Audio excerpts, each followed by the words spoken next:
Kapatid, ikaw din ba mas gusto mo ang isda kaysa sa karne? Ako mas gusto ko talaga ang isda.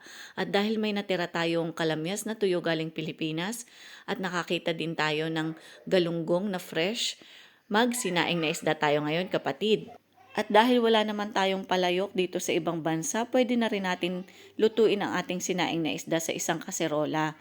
Basta ayusin lamang natin ang paglalagay ng mga isda upang hindi ito madurog. Inilagay ko muna ang kalamyas natin sa ilalim at pinatas ang mga isda. Maganda nga sana kung meron tayong dahon ng saging, pero dahil mahal ang dahon ng saging dito, okay na rin ang ganyan.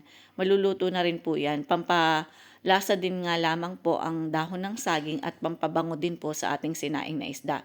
Ipatas lamang po natin ng maayos at pagkatapos ay pwede na po tayong maglagay ng mga hiniwang sibuyas. Mas maraming sibuyas, mas masarap. Pwede na rin po nating ilagay ang ating pinitpit na bawang.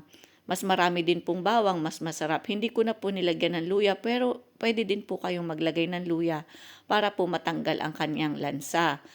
Pwede po tayong naglagay na din po ako ng toyo. Ito po ay pampakulay at pampalasa na din po. Naglagay din po ako ng tubig para mapakuluan po ito. Pero ang iba po, hindi na po naglalagay ng toyo. Pero ako po, naglalagay po ako pampakulay po para hindi siya masyadong maputla. At pagkatapos po ay pwede na po nating pakuluan ang ating mga isda. Makikita naman po natin kapag luto na po ang isda ay ganito na po ang kanyang itsura. Toyo lang, kapatid, ang inilagay nating pampalasa dito dahil yung kalamyas na tuyo natin maasim na yan.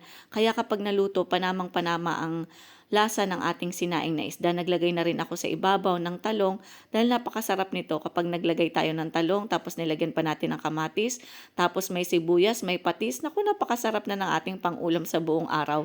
At hindi ito basta-basta nasisira dahil sa ating kalamyas.